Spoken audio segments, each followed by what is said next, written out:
Academy, आपकी अपनी jobs academy में हम आपको वेलकम कहते हैं। मेरे प्यारे दोस्तों, जैसा कि आप जानते हैं डेली बेसिस पे हम आपके लिए लाजवाब और बेहतरीन शानदार लेक्चर्स की सीरीज आप तक रोज पहुंच रही है और आप बहुत खुश हैं और उस आपकी खुशी में हम खुश हैं। आज हम आपको संडे का दिन है और संडे के दिन भी मुझे इस बात की उम्मीद होती है और यकीनन आप इंतजार में रहते हैं, तो आज के दिन भी अपनी छुट्टी को एज ए गिफ्ट आपको देते हुए हमने सोचा कि चलो आज भी पढ़ा लेते हैं, क्योंकि बहुत दूर दूर से बच्चे पढ़ते हैं। तो मेरे दोस्तों, आज अंग्रेजी में हम आपको शेयर करवाएंगे। Let's have a journey in the field of English.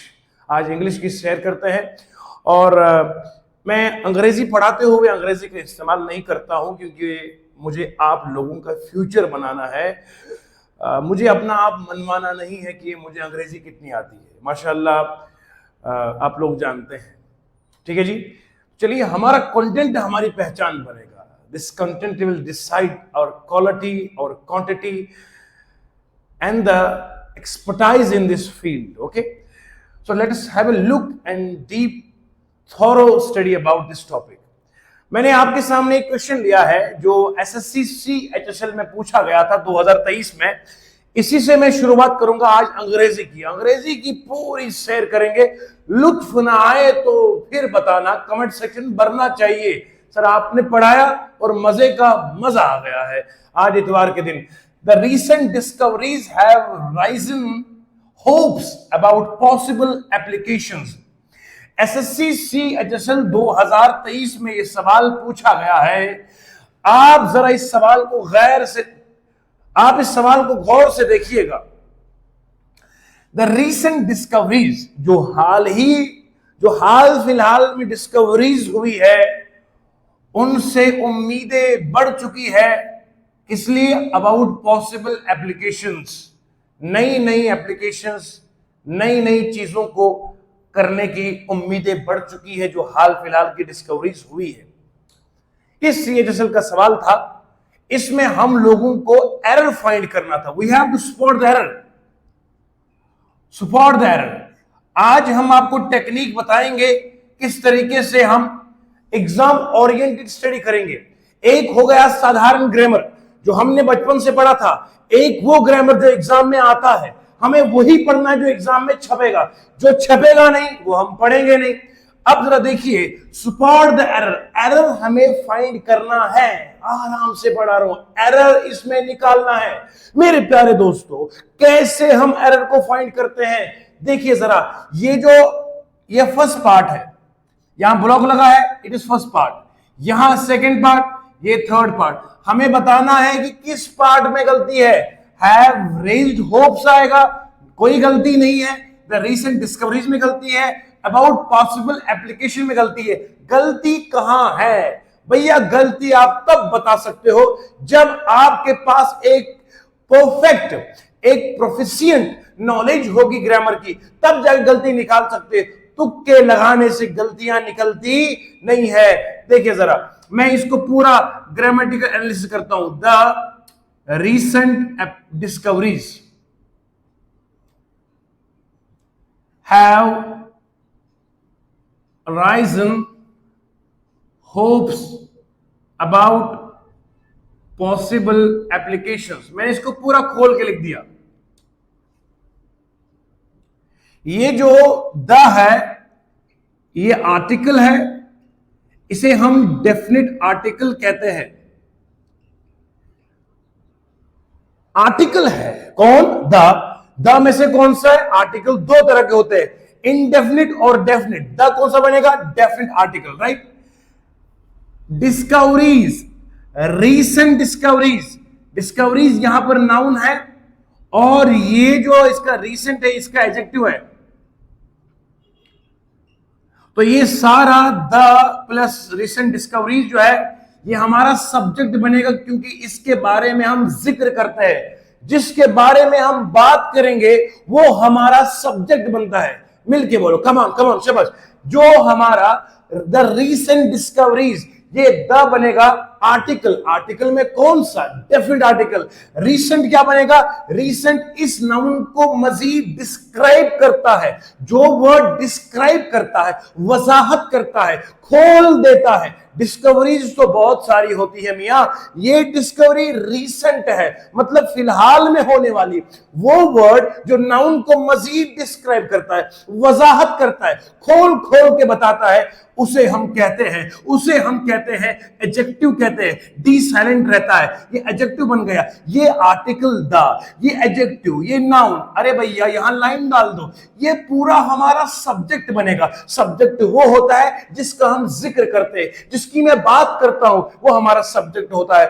पूरी जान लगा के पढ़ाता हूं बेटा, पूरी जान लगा के। इस चैनल को सब्सक्राइब कर दो, साथ में बेल आइकन है उसे प्रेस करके ऑल पे रख दो, शेयर कर दो, क्योंकि ऐसा कंटेंट आप पहली बार YouTube पे देखेंगे। मैं ये दावा नहीं कर रहा हूं, आप क्रॉस वेरीफाई कर लीजिए, अलग अलग चैनल में देखिए। जम्मू कश्मीर में पहली बार इस तरह की ग्रामर आप पढ़ रहे हैं और इंशाल्लाह पढ़ते रहेंगे जब तक आपकी सिलेक्शन नहीं होगी। आगे देखिए, यहां पर ये सब्जेक्ट बन गया, उसके बाद हैव आया। हैव क्या है? हैव है प्रेजेंट प्राइमरी ऑक्सिलरी वर्ब। शाबाश शाबाश, प्रेजेंट प्राइमरी ऑक्सिलरी वर्ब, ये वेरी गुड। ये जो हैव है ये प्रेजेंट प्राइमरी ऑक्सिलरी वर्ब है, राइट। ये राइजन क्या है? ये राइजन वर्ब की थर्ड फॉर्म है, इसे कहते हैं पास्ट पार्टिसिपल फॉर्म। ठीक है, have risen hopes about possible applications, right? यहां have क्या बनेगा? present primary auxiliary verb. Okay, hopes ये हमारा verb है, पर ये कौन सा है? ये नॉन एक्शन वर्ब है, इसे कहते हैं सिटेटिव वर्ब।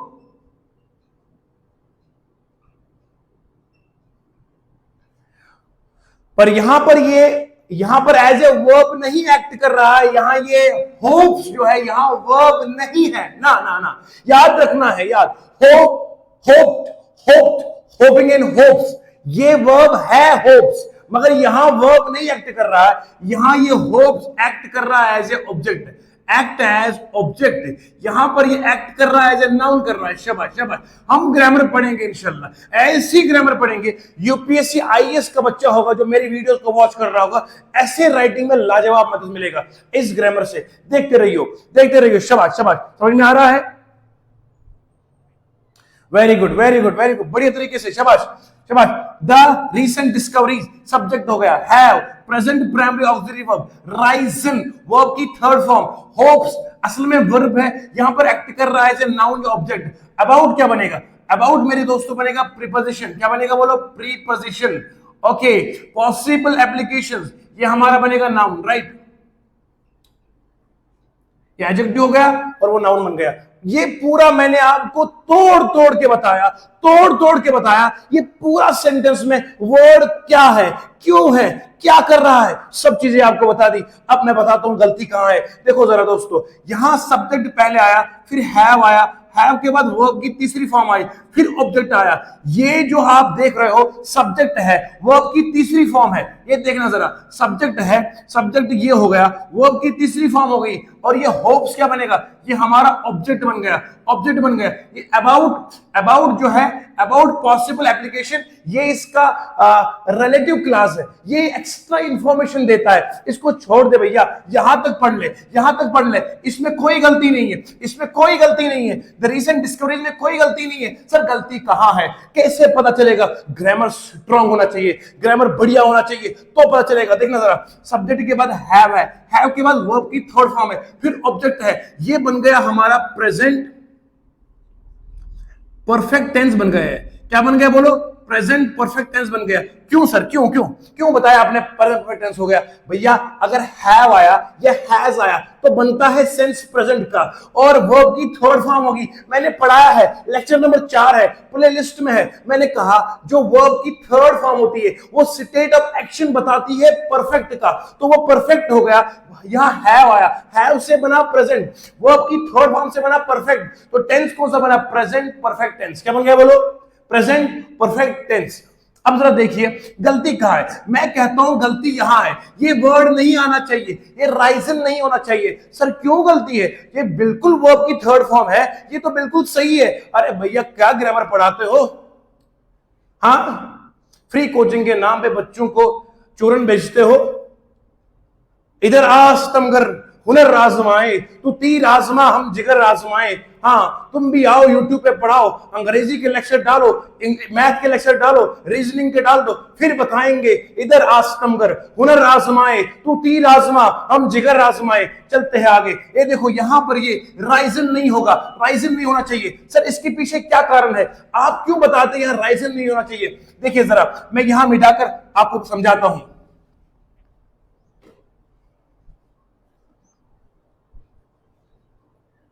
देखो मेरे प्यारे बच्चों, मेरे जिगर के टुकड़ों, देखो यहां पर एक वर्ड है बेटा राइज, एक है वो वर्ड रेज। जिस बच्चे को ये पता होगा राइज क्या है, रेज क्या है, तो वही तो आंसर दे सकता है। देखो बेटा राइज का मतलब और रेज का मतलब, राइज का मतलब होता है किसी को लोअर पोजीशन से हायर पोजीशन की ओर लेना। अगर किसी चीज को आप नीचे से उठाकर ऊपरी लेवल पर लेते हो तो इसे राइज कहते हैं। रेज का मतलब भी होता है, रेज का मतलब भी होता है एलिवेट करना। एलिवेट का मतलब है ऊपर उठाना, ऊपर उठाना मतलब नीचे होगा, नीचे से ऊपर उठाएंगे, इसे राइज भी कहते हैं, इसे रेज भी कहते हैं। सर गलती कहां है? गलती ग्रामर की गहराई में देखना पड़ेगा। राइज जो वर्ड है, राइज जो है इसे कहते हैं इंट्रांजिटिव वर्ब। क्या कहते हैं बोलो? इंट्रांजिटिव वर्ब कहते हैं। और ये जो रेज होता है इसे ट्रांजिटिव वर्ब कहते हैं। शाबाश शाबाश।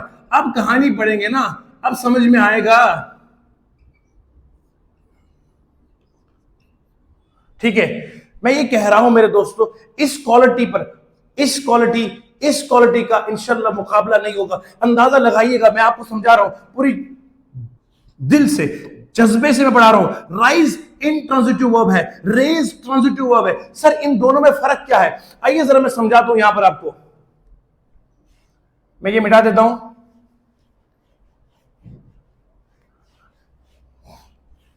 देखो प्यारे बच्चों, मैंने कहा राइज जो है ये ट्रांजिटिव वर्ब है, इंट्रांजिटिव वर्ब है राइज। और रेज क्या है? रेज जो है वो ट्रांजिटिव वर्ब है। सर ये ट्रांजिटिव इंट्रांजिटिव का फर्क बता दीजिए सर। सर अगर वर्ब के बाद ऑब्जेक्ट होता है इसे हम कहते हैं ट्रांजिटिव वर्ब। क्या कहते हैं मिलके दोस्तों? जिस वर्ब के बाद ऑब्जेक्ट आता है, जो वर्ब बिना ऑब्जेक्ट के आता नहीं, उसे हम कहते हैं ट्रांजिटिव वर्ब। क्या कहते हैं? मिलके शाबाश, उसे कहते हैं ट्रांजिटिव वर्ब। कौन? जिस वर्ब के लास्ट में ऑब्जेक्ट आएगा उसे ट्रांजिटिव वर्ब कहते हैं। और जिस वर्ब के लास्ट में ऑब्जेक्ट ठहरता नहीं है उसे इंट्रांजिटिव वर्ब कहते हैं। अब बताइए जरा, मैंने कहा ये जो हमारा यहां लिखा है राइजन, ये राइजन जो लिखा है, ये जो राइजन है, ये राइजन जो है ये वर्ब की थर्ड फॉर्म है। कहां से निकली है? राइज से निकली है। बेटा राइज वर्ब की फर्स्ट फॉर्म है, सेकंड फॉर्म रोज है, तीसरी राइजन है। देखो जी,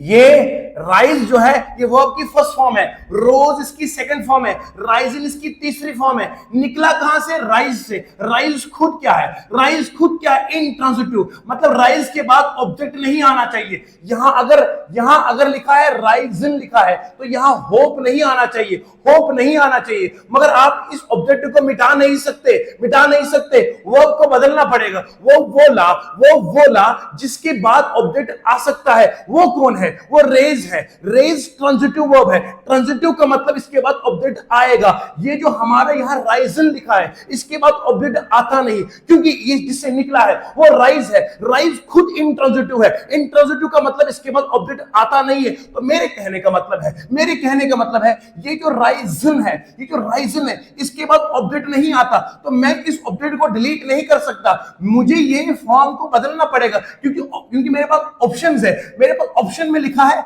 होप्स लिखा है, रेज लिखा है, इसका मतलब मेरा आंसर रेज सही होगा, क्योंकि रेज जो है, रेज वर्ब जो है ट्रांजिटिव वर्ब है, रेज अपने बाद ऑब्जेक्ट ले सकता है, तो रेज की जो थर्ड फॉर्म है वो रेज्ड है, रेज की थर्ड फॉर्म जो है वो रेज्ड है, रेज जो है ये वर्ब की थर्ड फॉर्म है, इसके फर्स्ट फॉर्म रेज है, थर्ड फॉर्म रेज्ड है, और रेज्ड के बाद ऑब्जेक्ट आ सकता है, तो इसका मतलब यहां राइजन नहीं आएगा, यहां रेज्ड आना चाहिए, हैज रेज्ड होप्स, तो इसका मतलब ये फर्स्ट वाला आंसर इसका सही है।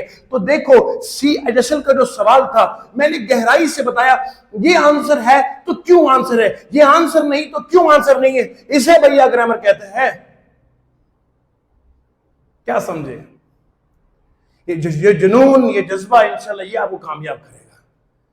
मुझे इस बात का बड़ा दुख रहा हमेशा, अभी तक हम यूट्यूब पे पढ़ाते नहीं रहे, लेकिन हमने देखा कि लोग पेड बैचेस बेचते हैं, फला बेचता है, फला ये करता है, इससे काफी दिल खराश हो जाता था, लेकिन इंशाअल्लाह रहमान आप बच्चों का साथ मिला और मोहब्बतें मिली, इस चैनल हमारा ग्रो होता रहेगा इंशाअल्लाह, और यही कंटेंट हर जम्मू कश्मीर के बच्चे तक हम पहुंचा के दम लेंगे इंशाअल्लाह, ताकि मेरा बच्चा हकीकत में क्वालिटी एजुकेशन को free of the cost online पढ़ता रहेगा इंशाअल्लाह। आइए नेक्स्ट क्वेश्चन करते हैं।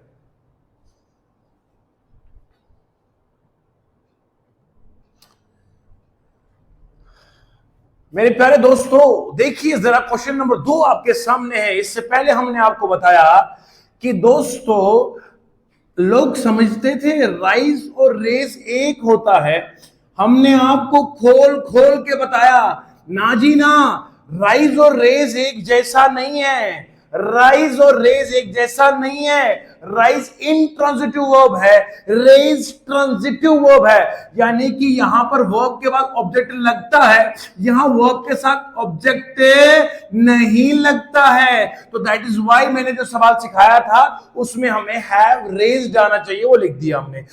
दूसरा सवाल है, ये भी कॉम्पिटिटिव एग्जाम में एसएससी में पूछा गया था, भैया हम वो अंग्रेजी पढ़ेंगे जो अंग्रेजी एग्जाम में छपेगी, जो छुपेगी उसको काहे पढ़ना है। हाँ, अब जरा देखिए यहां पर, today in fit of frenzied rage and jealousy you would have killed me your brother. एक भाई दूसरे भाई से बात कर रहा है, एक भाई दूसरे भाई से बात करता है, कहा टुडे आज, in fit of frenzied rage and jealousy.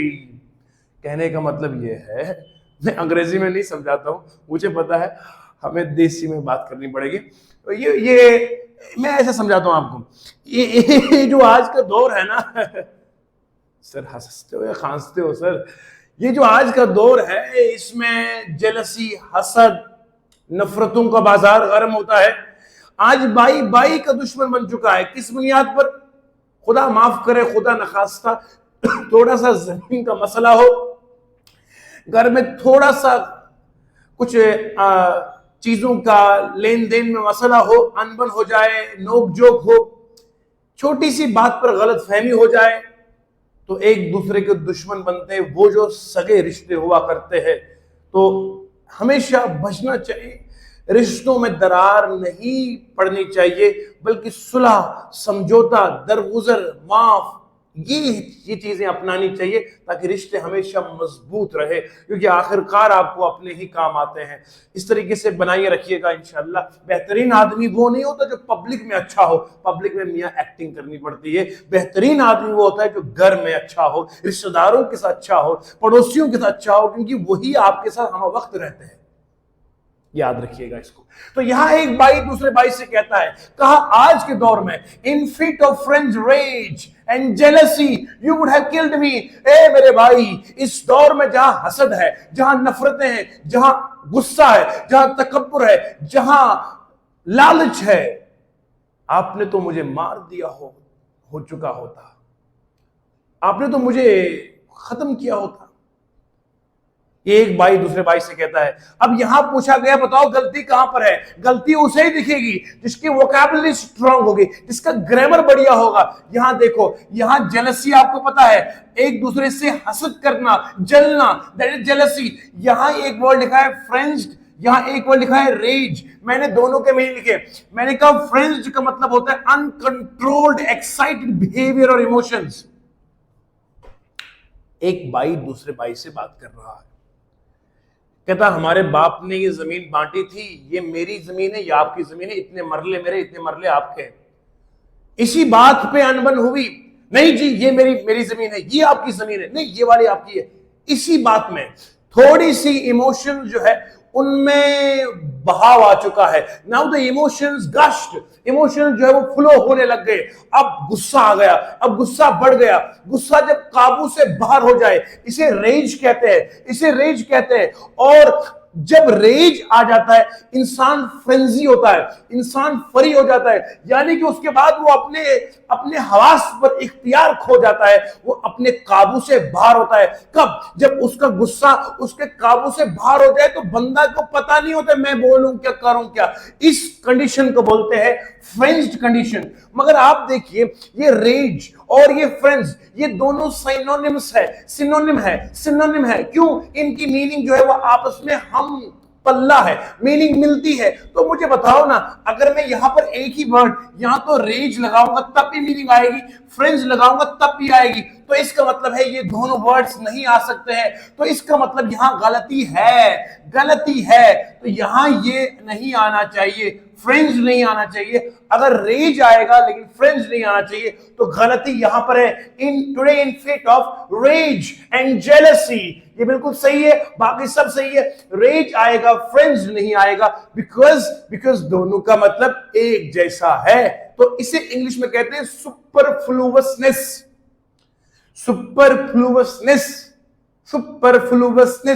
फालतू।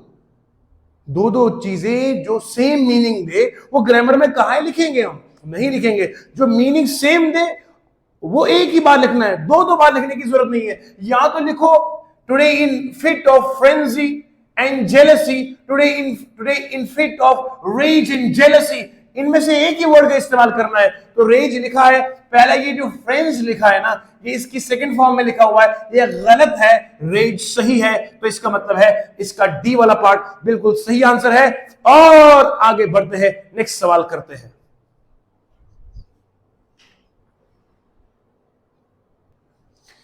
हेलो बच्चों, अभी तक हमने आपको बताया कि किस तरीके से जो है हमने 2 क्वेश्चंस किए जो एसएससी में वेरी इंपॉर्टेंट क्वेश्चन पूछे गए थे, और उनका बिल्कुल बेसिक स्ट्रेटेजी के साथ मैंने आपको बताया कि ग्रामर पढ़नी है तो इस अंदाज से पढ़नी है, वोकैबुलरी हो तो इस अंदाज की वोकैबुलरी हो।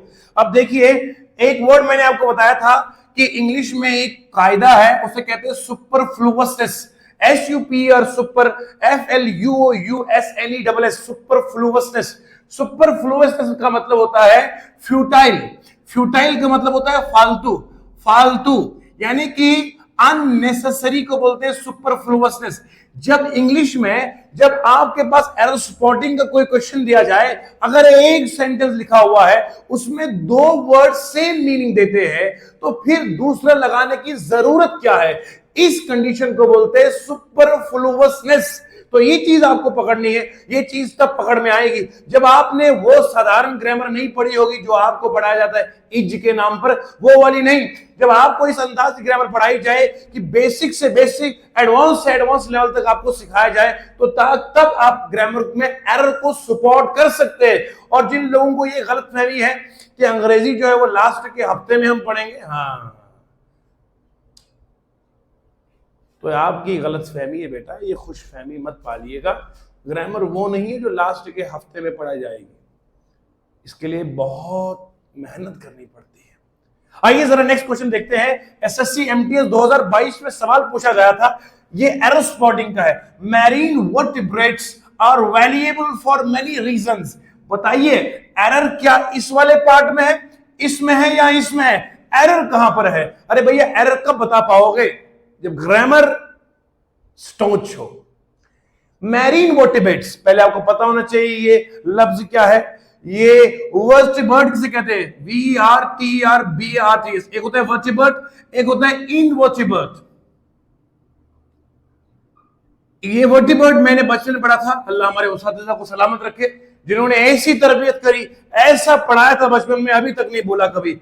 तो वर्टिब्रेट हम क्या कहते हैं? वर्टिबर्ड हम कहते हैं वो एनिमल्स, वो स्पीसीज जिनका स्पाइनल कॉर्ड होता है, जिनकी रीढ़ की हड्डी मौजूद होती है, उन्हें कहते हैं वर्टिबर्ड्स। इसमें एनिमल्स आते हैं, इसमें रेप्टाइल्स आते हैं, इसमें मैमल्स आते हैं, इसमें इंसान अशरफुल मखलूकात खुद भी आता है। इन वर्टिबर्ड्स वो होते हैं जिनमें स्पाइनल कॉर्ड, रीढ़ की हड्डी नहीं होती है। इसमें आपके इंसेक्ट्स आते हैं, इसमें आपका सेंटीपीड आता है, इसमें आपका कॉकरोच आया, इसमें आपका स्कॉर्पियन आया। ये सब इनवर्टिबर्ड्स होते हैं, ये वर्टिबर्ड होते हैं। अब बात क्या कर रहा है, मैरीन, समुद्र में जो वर्टिबर्ड्स होते हैं। वर्टिबर्ड की एग्जांपल आएगी फिश या वेल है, मछली जल की रानी है। ये जो वेल है ये मैरीन वर्टिबर्ड्स में आता है। और भी बहुत सारे स्पीसीज है, अल्लाह की मखलूक है, कहते हैं are valuable for money reasons. Marine vertebrate जो है वो वैल्यूएबल है, फायदेमंद है, बहुत सारे वजूहात के लिए वो फायदेमंद है। आप जानते हैं यहां मैरीन वर्टिबर्ड्स है, यहां जो ये सब्जेक्ट है ये प्लूरल सब्जेक्ट है, प्लूरल सब्जेक्ट है। क्यों? बात एक वर्टिबर्ड की नहीं कर रहा है, ये वर्टिबर्ड्स की कर रहा है। वर्टिबर्ड्स का एक कानून है, इंग्लिश के एक कानून है, उसे हम कहते हैं सब्जेक्ट वर्ब एग्रीमेंट कहते हैं। सब्जेक्ट वर्ब एग्रीमेंट, हाँ, सब्जेक्ट वर्ब एग्रीमेंट वो होता है। सब्जेक्ट अगर सिंगुलर होगा तो वर्ब भी आएगा सिंगुलर, अगर सब्जेक्ट प्लूरल होगा तो वर्ब भी आएगा प्लूरल। सब्जेक्ट अगर सिंगुलर तो वर्ब सिंगुलर, सब्जेक्ट प्लूरल तो वर्ब प्लूरल। अब यहां देखो, यहां सब्जेक्ट प्लूरल है, वर्ब कौन सा इसके बाद, इज नहीं आया, यहां वर्ब भी क्या लगा, प्लूरल। तो यहां पर कोई एरर नहीं, यहां पर है वैल्यूएबल भी सही है, फॉर मनी रीजंस भी सही है, there is no error grammatically in this sentence, तो यहां पर आएगा नो एरर। इस तरीके से आप एरर्स को फाइंड कर सकते हैं, लेकिन तब जब आपके पास सब्जेक्ट वर्ब एग्रीमेंट की पूरी जानकारी होगी। हाँ, याद रखिएगा, सब्जेक्ट वर्ब एग्रीमेंट की पूरी जानकारी हो, वोकैबुलरी की जानकारी हो, टेंसेस की जानकारी हो। जिस तरीके से मैं आपको एक एक क्वेश्चन को डिकोड करके ग्रामेटिकल एनालिसिस के साथ सिखाता हूं, हमने क्यों वो साधारण ग्रामर शुरू नहीं किया? क्योंकि मुझे पता था आम बच्चा जो है वो इस अंदाज को सोचने वाला है, वो कहेगा यार ये टेंसेस तो मैंने पढ़े हुए थे, इसको पढ़ने का क्या फायदा होगा। हमने बताया आपको ना, आपको दोबारा अपने आप पर गौर करने की जरूरत है, क्योंकि ये सवाल एमटीएस का सवाल है, इससे पहला सवाल सीजीएल का सवाल, उससे पहला सवाल एचसीएल का सवाल। अरे भैया, जो एग्जाम में आएगा वो नहीं पढ़ोगे तो पढ़ोगे क्या? आइए दूसरा सवाल करते हैं, देखते हैं सीजीएल में क्या आया। हेलो बच्चों, एसएससी सीजीएल 2023 का सवाल देखिए, और ये दूसरा क्वेश्चन भी एसएससी सीजीएल का है, आपके सामने लेकर आता हूं। देखिए क्या लिखा है सीजीएल का सवाल। मैंने कल भी कहा था अगर किसी को ऑफिसर बनने का शौक है सीजीएल का एग्जाम दे। My students have had expect guidance from my end, यहां एरर बताना है, had expect guidance my student end no error. अब जिस बंदे को ग्रामर की अच्छी खासी नॉलेज होगी वो जानता है, मैं यहां पे लिखूंगा ये लाइन पूरा खोल के, my students had expect guidance from my and. ये मैंने सेंटेंस लिखा ओब्लिक वगैरह को हटा के। आइए जरा देखते हैं इसको ग्रामेटिकली ये क्या है। माई स्टूडेंट्स, ये माई क्या है? माई को बोलते हैं हम पोजेसिव प्रोनाउन। क्या बोलते हैं इसको? पोजेसिव प्रोनाउन है। ये माई कहां से निकलता है आप जानते हैं, आई का बनता है मी का बनता है माई, माई का बनता है माई सेल्फ, राइट। ये जो आई है इसे कहते हैं नॉमिनेटिव प्रोनाउन, सब्जेक्टिव कहते हैं इसको, इसे ऑब्जेक्टिव प्रोनाउन कहते हैं, इसे पोजेसिव कहते हैं, इसे रिफ्लेक्सिव कहते हैं। तो ये पोजेसिव प्रोनाउन होता है माई। माई के बाद स्टूडेंट्स आएगा, स्टूडेंट नाउन है, नाउन में कौन सा है? प्लूरल नाउन है, तो दोनों के मिला के यहां पर बनेगा ये सब्जेक्ट, क्योंकि जिसकी मैं बात कर रहा हूं वो माई सब्जेक्ट, माई स्टूडेंट्स है, मेरे स्टूडेंट जिनकी मैं बात कर रहा हूं वो बनेगा सब्जेक्ट। हैड जो है, हैड हमारे पास पास्ट प्राइमरी ऑक्सिलरी वर्ब होता है, या इसे कहेंगे आप हेल्पिंग वर्ब, मगर ये पास्ट का होता है, राइट। इसके बाद एक्सपेक्ट है, एक्सपेक्ट वर्ब की फर्स्ट फॉर्म है, ये रूट या इसको बेस वर्ब कहते हैं। बच्चे लोगों अपनी वीडियो को रखिएगा 1080 पिक्सल पे, एचडी क्वालिटी में जूम करिएगा, बढ़िया दिखेगा आपको। गाइडेंस, गाइडेंस के बाद जो ये नाउन है यहां पर एक्ट करता है एज ए ऑब्जेक्ट है ये, राइट। ओके, फ्रॉम क्या है? फ्रॉम प्रीपोजिशन है, प्रीपोजिशन ऑफ डायरेक्शन शो करता है, यहां ये रिलेटिवनेस फाइंड करता है। माई का आएगा पोजेसिव प्रोनाउन, और ये जो एंड आएगा ये आपका नाउन आएगा। इस तरीके से ग्रामेटिकली हमने इसको पूरा डिकोड कर दिया कि कौन सा पार्ट कहां से है और क्यों है। और याद रखिए, माई सब्जेक्ट, माई स्टूडेंट्स को छोड़ के जितनी जानकारी ये है, इस पूरी जानकारी को हम कहते हैं प्रिडिकेट कहते हैं इसको। Predicate is the information about the subject. तो ये पूरा आपको सेंटेंस बन गया। इस सेंटेंस में जानकारी एक है तो इसे कहते हैं सिंपल सेंटेंस है, राइट। यहां देखना जरूरी है क्या कहता है सवाल वाला, कहता है मेरे स्टूडेंट, मेरे शागिर्द had expect, वो मुझसे उम्मीद बांधे थे, गाइडेंस फ्रॉम माई एंड, वो मुझसे उम्मीद बांध चुके थे कि मैं उन्हें सलाह दूं, मैं उन्हें अच्छी राह दिखाऊं, मैं उनकी रहबरी करूं। तो याद रखो दोस्तों, यहां पर इसने हैड लाया है। हैड जो है ये पास्ट प्राइमरी ऑक्सिलरी वर्ब है। चाहे बात करूंगा मैं हैव की, चाहे बात करूंगा हैड की, चाहे बात करूंगा हैज की, ये ऐसे ऑक्सिलरी वर्ब्स है जो रूट ऑक्सिलरी वर्ब होते हैं। ये हमेशा अपने साथ वर्ब की थर्ड फॉर्म को लेते हैं। इसको मैं कहता हूं अंग्रेजी में पास्ट पार्टिसिपल फॉर्म। जब भी इनके बाद आप देखोगे हमेशा चाहे वो हैज होगा वर्ब की थर्ड फॉर्म ले लेगा, चाहे वो वर्ब हैड होगा वर्ब की थर्ड फॉर्म लेगा, हैज होगा वर्ब की थर्ड फॉर्म लेगा, क्योंकि ऑलरेडी एग्रीमेंट हो चुका है, सब्जेक्ट और वर्ब का एग्रीमेंट हो चुका है। यहां ऑक्सिलरी वर्ब का वर्ब से एग्रीमेंट हो चुका है कि भैया अगर हैड है तो वर्ब की थर्ड फॉर्म है, हैज है तो वर्ब की थर्ड फॉर्म है, हैव है तो वर्ब की थर्ड फॉर्म है। तो याद रखो यहां पर एक्सपेक्ट नहीं आना चाहिए, यहां पर एक्सपेक्टेड आना चाहिए, क्योंकि एक्सपेक्टेड जो है ये वर्ब की थर्ड फॉर्म है। कहां से निकला है? एक्सपेक्ट जो है ये वर्ब की फर्स्ट फॉर्म है, एक्सपेक्टेड इसकी वर्ब की थर्ड फॉर्म है, सेकंड फॉर्म है, थर्ड फॉर्म भी इसकी क्या है? एक्सपेक्टेड है। तो याद रखिएगा ये एक्सपेक्टेड वर्ब की थर्ड फॉर्म है। इस वर्ब को कहते हैं हम रेगुलर वर्ब, राइट। तो यहां पर एक्सपेक्टेड आना चाहिए। तो गलती कहां पर है? गलती पहले वाले पार्ट में है। इस तरीके से एरर को फाइंड कर दिया हमने। इंसान काबिल हो तो वो कई शाने देता है। आप मेहनत कीजिए इंशाल्लाह। मेरा अल्लाह इतना करीम है, इतना करीम है। मेरे करीम से अगर कतरा किसी ने मांगा, दरिया बहा दिए है, दुर्बे बहा दिए है। दोस्तों वो उर्दू का एक शेर है, हम तो माइल बकरम है, कोई साइल तो हो, राह दिखाए किसी रहरवे मंजिल तो हो। कोई आए तो सही ना, हम तो मदद के लिए तैयार है। आप पढ़िए, खूब पढ़िए इंशाल्लाह। बस अपनी दुआओं में मुझे याद रखिएगा। इस तरह का कंटेंट इंशाल्लाह नायाब कंटेंट होगा। अब देखिए क्वेश्चन नंबर 5 है। इस क्वेश्चन नंबर 5 को मैं समझाता हूं आपको, ध्यान से सुनिएगा और चैनल को सब्सक्राइब करना मत भूलिएगा। मेरे प्यारे दोस्तों क्वेश्चन नंबर 5 आज क्वेश्चन का देखिए आप। आई play cricket in my childhood with my sister. ये जरा देखने की बात है, यहां एरर कैसे निकालोगा? पहले पूरा सेंटेंस को लिखता हूं। आई play cricket in my childhood with my sister। ये सेंटेंस है। जरा इसको पहले तोड़ देते हैं। इसे हमारे उस्ताद मोहतरम फरमाया करते थे, उर्दू में से कहते तरकीब नहवी। तरकीब नहवी का मतलब होता है एक एक पार्ट को तोड़ तोड़ के बच्चे को बताना है ये पार्ट ग्रामर में किसका है। तो मैं देखूंगा आपको, आपने जितने लेक्चर देखे होंगे, मैं हमेशा अपने उस्ताद मोहतरम को दुआ देता हूं। ये मैंने ग्रामर उनसे 6th क्लास में पढ़ी थी, अंदाजा लगाइए आप, 6th क्लास। और अल्हम्दुलिल्लाह अभी लाखों बच्चों को मुबालगा आ रही के बिना गालिबन मैंने इतने लोगों को पढ़ाया होगा ये ग्रामर। आप देखिए क्वालिटी देखिए।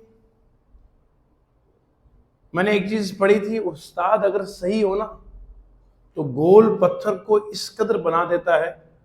ऐसा फनकार उस्ताद है कि गोल पत्थर दीवार में तो वैसे फिट हो नहीं सकता, लेकिन उस्ताद का अगर हुनर ऐसा हो, उस्ताद वो हो के बात मुंह से निकले और दिल पे स्ट्राइक करे। मैं तो अल्लाह का शुक्र हैरान हूं माशाअल्लाह।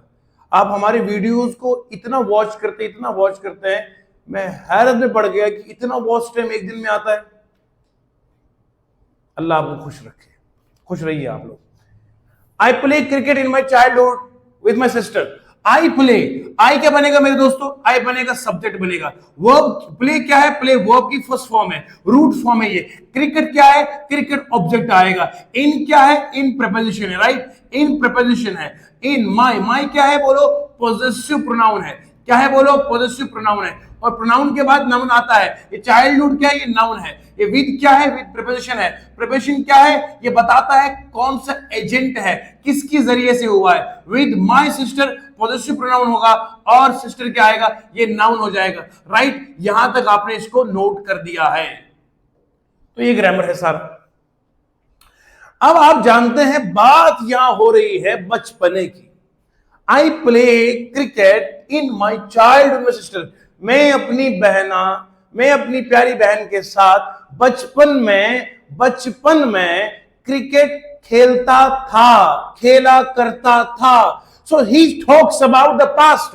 This was the action that he continued in the past. ये वो काम है जो ये पास्ट में लगातार किया करता था।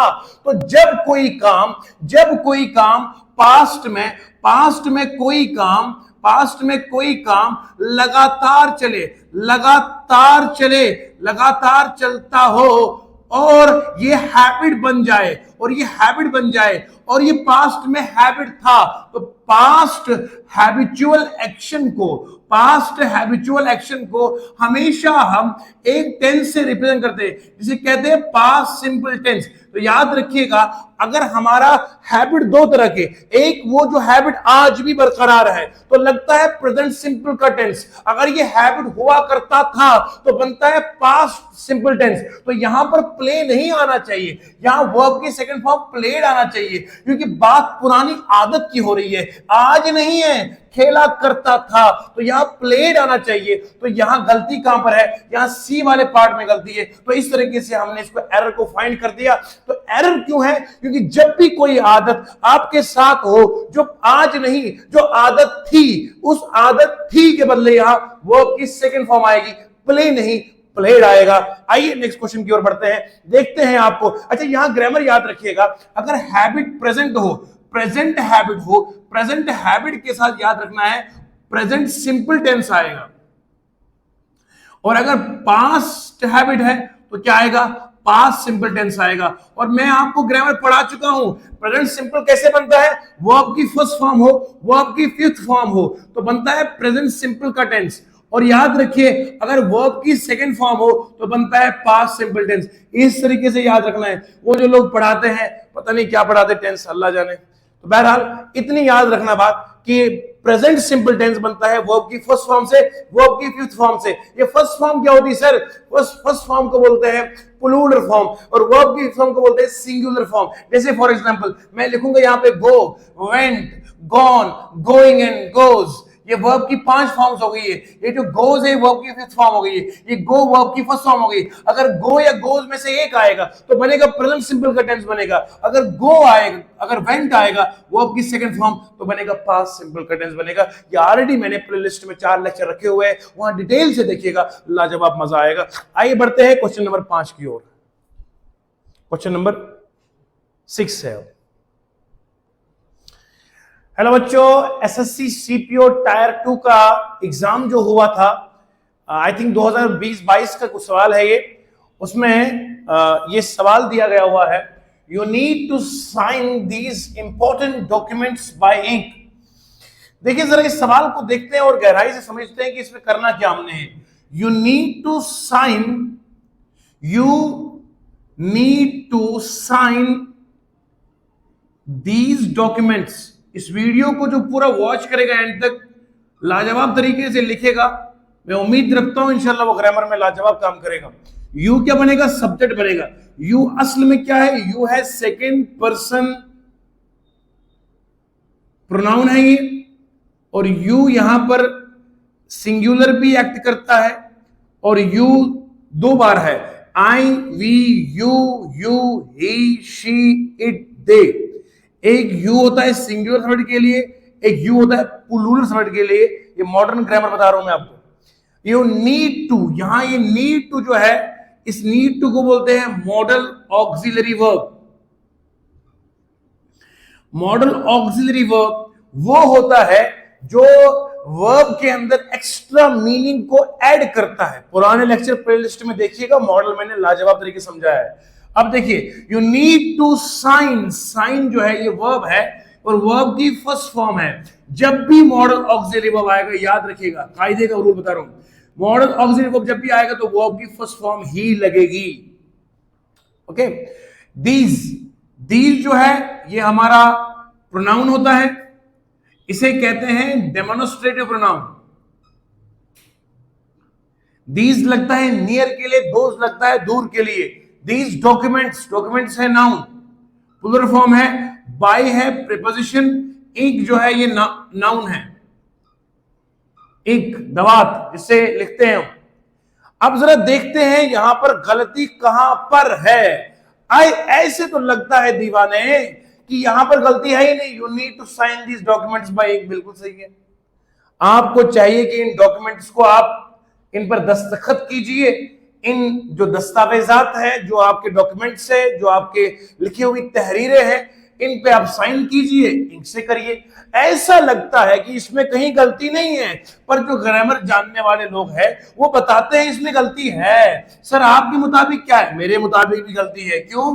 ये जो इंक है ना, इंक नाउन है। जब भी इंक के साथ जो प्रेपोजिशन लगता है, जो इंक के साथ प्रेपोजिशन लगता है, वो बाय नहीं लगता है, वो ऑलवेज इन लगता है। Let us write this article in blue ink, let us write this article in red ink. Ink में लिखा जाता है। ये बाय जो है, बाय का मतलब अलग होता है, विद का मतलब अलग होता है, इन का मतलब अलग होता है। यहां पर बाय, विद और इन की वो मतलब नहीं है जो साधारण ग्रामर में होता है। इन बोलोगे उसके अंदर, ना ना ना, यहां वो मीनिंग नहीं है। इन्हें कहते हैं फिक्स प्रीपोजिशनल फ्रेजेस। ये क्या होता है? बाय जो है ना, बाय शो करता है एक्ट यानी कि मेथड, विद शो करता है किससे? एजेंट को शो करता है। इन यहां पर सबसे अप्रोप्रिएट होगा, क्योंकि sign in blue ink, sign in या राइट इन, तो यहां पर इंक के साथ हमेशा जो अप्रोप्रिएट है वो इन हुआ करता है। बाय शो करता है किस मेथड से लिखना है। भैया इंक का कौन सा मेथड है, कौन से तरीके से मैं इंक निकालूंगा फिर लिखूंगा। इट इज नॉट कि हम किसी मेथड से दस्तखत करेंगे, हम बिल्कुल सही तरीके से इंक, हम बोलते ना इस कलम से लिखिए, कलम से लिखा जाता है, पर इंक इस वाली दवात से इंक निकाली जाती है और सुर्ख स्याही में लिखा जाता है, स्याही में लिखा जाता है, कलम से लिखा जाता है। कलम के साथ बाय आएगा, लेकिन जो स्याही है उसके साथ बाय नहीं आएगा, स्याही में लिखा जाता है। जो लोग सूफी सिलसिले को जानते हैं, जो कि हमारा घर का सिलसिला, तो हमारे बुजुर्गों को मैंने देखे माशाल्लाह क्या चमकते हैं, चमकने वाले। मैंने देखा जब वो ताबीज शरीफ लिखा करते थे तो बोलते थे बेटा जाफरान की उस जर्दी में लिखा जाता है ताबीज शरीफ, तो सुर्खी में लिखा जाता है। यानी कि मैं कहता हूं दवात की जो इंक है ना, इंक में लिखा जाता है। तो यहां पर साइन किस में करना है? In ink, not by ink, not with ink. Okay, तो ये आपको बताना है। यहां गलती यहां पर है, यहां आएगा इन इंक आएगा, तो बाय वाले में गलती है। तो ऑलवेज मेमोराइज की, let us write in blue ink, let us sign in blue ink, let us sign in red ink. With नहीं आएगा, इंक के साथ जब भी आएगा तो आएगा। अच्छा, दूसरी बात और देखो, आप जब आप एग्जाम देते हैं, जब हम एग्जाम देने जाते हैं तो कोई बंदा ये दीवाना कहेगा I am going to give an exam. ओ शाबाश, मैं एग्जाम देने जा रहा हूं। एग्जाम नहीं, असल में वर्ड इंग्लिश में वर्ड एग्जामिनेशन होता है। एग्जाम तो हम यहाँ शॉर्टकट में खुद लिखते हैं, वरना इंग्लिश में एग्जाम वर्ड नहीं है। I am going to give an exam, ये बिल्कुल गलत होगा। गिव का मतलब होता है देना। हम बोलते हैं हम एग्जाम देने जा रहा हूं। एग्जाम देने नहीं जाता है, एग्जाम लिखने जाता है। तो लिखने और देने में फर्क है। तो इसलिए आप कहोगे I am going to write for an examination. मैं एग्जामिनेशन को लिखने जा रहा हूं, एग्जामिनेशन को लिखने जा रहा हूं, एग्जामिनेशन देने नहीं जा रहा हूं। So I am going to write for an exam. तो एग्जाम लिखने के लिए राइट आएगा, एग्जाम देना नहीं होता है। इसी तरीके से स्याही में लिखा जाता है, स्याही से नहीं लिखा जाता है। ओके, तो यहां तक आपने नोट करा है। ये सवाल सीपीओ में सवाल आया था, टियर 2 में आया था ये। मेरे प्यारे बच्चों, एसएससी सीजीएल 2019 के टियर 2 का सवाल यह है, तो देखिए ध्यान से। लिखा है before take this medicine you should consult a doctor, यानी कि दवाई का इस्तेमाल करने से पहले, दवाई लेने से पहले आपको चाहिए कि आप डॉक्टर से सलाह मशवरा करें कि डॉक्टर साहब ये दवाई मेरे लिए मुनासिब है या नहीं है। तो you ought to consult a doctor before taking the medicine। तो यहां हम बोलेंगे, यहां गलती यहां पर है, यहां टेक नहीं आना चाहिए, यहां टेकिंग आना चाहिए। ये तो हर बंदा बोलेगा क्योंकि बचपन से पढ़ा है, लेकिन मेरा सवाल है टेकिंग क्यों आएगा, टेक क्यों नहीं आया? ऐसा नहीं होता है कि मेरे बच्चे की तुम्हारे मुंह पे क्या सूट करेगा, तेनू की सूट करता है, ये नहीं देखना है कि आपके मुंह पे क्या सूट करेगा बिफोर टेक। कुछ लोग मैंने देखा होगा एग्जाम में भी करते हैं, ऐसे ऐसे करते हैं, अपने मुंह पे सूट करना नहीं देखना है, ग्रामर इसके पीछे क्या है याद रखिएगा। मैं समझाता हूं। बिफोर प्रेपोजिशन है, क्या बोलो बेटा, बिफोर जो है वो प्रेपोजिशन है, और प्रेपोजिशन को मैं इंशाल्लाह अल्लाह ने चाहा तो मैं डिटेल से पढ़ाऊंगा इस सेशन में, मैं आगे बहुत कुछ पढ़ाऊंगा, बस आप दुआ करते रहिए, सलामत रहा तो बढ़ाते रहूंगा। बिफोर के बाद जो आएगा वो आएगा टेक नहीं आता है, टेकिंग आता है। मैंने सवाल पूछा अंग्रेज के बच्चे से, मैंने कहा बता यार ये बिफोर के बाद टेकिंग क्यों आता है? उसने कहा बिफोर के बाद हमेशा आता है जिरंड। मैंने कहा हमारे देसी लोगों को जिरंड पता नहीं है, तो बोला आप किस लिए हो, आप तो समझाओ ना कि बिफोर के बाद हमेशा जिरंड आता है। अब जरा मैं समझाता हूं जिरंड किसे कहते हैं, जरा देखना दोस्त मेरे, जिरंड किसे कहते हैं। हमसे मुकाबला करने वालों, आओ ना कभी तुम भी मैदान में। जिरंड, जिरंड का मतलब होता है एक ऐसा वर्ब जो एक्ट करता है as a noun, as a subject, उसे हम कहते हैं जिरंड। एक वर्ब जो वर्ब होने के बावजूद वो एक्ट करता है as a noun, as a subject, gerund कहते हैं। मिसाल के तौर पर आपने सिगरेट की डब्बी के ऊपर लिखा होगा, सिगरेट की डब्बी के ऊपर लिखा जाता है स्मोकिंग कॉजेज कैंसर, यहां लिखा होता है smoking is injurious to health. ये एक स्टेटरी वार्निंग लिखी होती है, हर सिगरेट की डब्बी के ऊपर दिखाया जाता है वो बंदा है कि उसे गले में हुआ है ऑरल कैंसर, अल्लाह ताला की पनाह, अस्तगफिरुल्लाह, अल्लाह बचाए इन बुरी बीमारियों से हम सबको। Smoking causes cancer. तो यहां स्मोकिंग क्या है? स्मोकिंग असल में वर्ब है, स्मोक वर्ब की फर्स्ट फॉर्म है, स्मोक्ड वर्ब की सेकंड फॉर्म है, और स्मोक्ड वर्ब की थर्ड फॉर्म है, स्मोकिंग वर्ब की फोर्थ फॉर्म है, और स्मोक्स वर्ब की फिफ्थ फॉर्म है। तो असल में ये जो स्मोकिंग है ये वर्ब की आईएनजी फॉर्म है, लेकिन यहां पर आईएनजी फॉर्म होने के बावजूद यहां smoking as a subject act करता है। स्मोकिंग कॉजेज कैंसर, यहां स्मोकिंग वर्ब नहीं है, यहां smoking as a subject treat करता है, यहां smoking as a noun treat करा है। इसी वर्ब को जो एज ए नाउन एक्ट करता है यहां स्मोकिंग जिरंड बनता है, यहां जिरंड बनता है। इसी तरीके से ये जो आईएनजी वाला वर्ब होता है ये कभी कभार एक्ट करता है एज ए नाउन। तो यहां बिफोर टेकिंग, यहां टेकिंग वर्ब नहीं है, यहां taking as an subject treat किया जाता है, तो यहां जिरंड बनेगा। जब भी बिफोर के बाद आएगा वो जिरंड आएगा। Before smoking he was all right, before smoking he was all right, after smoking he got lung cancer. So ये आफ्टर बिफोर, इनके बाद जब भी आएगा तो जिरंड आएगा। तो जिरंड का मतलब वो वर्ब जो एक्ट करता है सब्जेक्ट। अब मजा आया कि नहीं आया? इसे ग्रामर कहते हैं भैया। तो याद रखो बिफोर के बाद जिरंड आएगा, इसलिए यहां पर टेक नहीं आएगा। यहां गलती कहां पर है? फर्स्ट वाले पार्ट में गलती है, बिफोर टेक नहीं आएगा, टेकिंग आएगा। तो याद रखो मेरे बच्चों, इस तरह का लाजवाब अंग्रेजी आपको अपनी जॉब्स एकेडमी के इस ऑफिशियल यूट्यूब चैनल पे मिलेगा। हमने अपना ऑफिशियल फेसबुक पेज भी क्रिएट किया है, वहां पर भी आपको शॉर्ट्स मिलेंगे इंशाल्लाह रहमान। मैथ की अद्भुत ट्रिक्स मिलेंगी जहां पर आपको सेकेंड्स में सवाल का जवाब दिया जाएगा। जूम वाला मैथ होगा जिसे मैं तूफानी मैथ कहता हूं। इंशाल्लाह वो शॉर्ट्स मिलेंगे और एमसीक्यू न्यूज मिलेंगे आपको डेली बेसिस पे। तो हमारे यूट्यूब है, इंस्टाग्राम है, फेसबुक है, जो सोशल मीडिया के हमारे हैंडल्स हैं, इनको सब्सक्राइब करिए, फॉलो कीजिए, लाइक कीजिए, वीडियो को ज्यादा से ज्यादा शेयर कीजिएगा। जितना आप आगे बढ़ाते जाएंगे, दिए से दिए जलाते रहेंगे, इंशाल्लाह पूरा हमारा जो ये हमारा जितने बच्चे हैं इंशाल्लाह सभी का भला होगा, कर भला हो भला, इंशाल्लाह सभी का भला होगा। तो मिलते हैं इंशाल्लाह अगली वीडियो में, तब तक के लिए खुदा हाफिज और जय हिंद।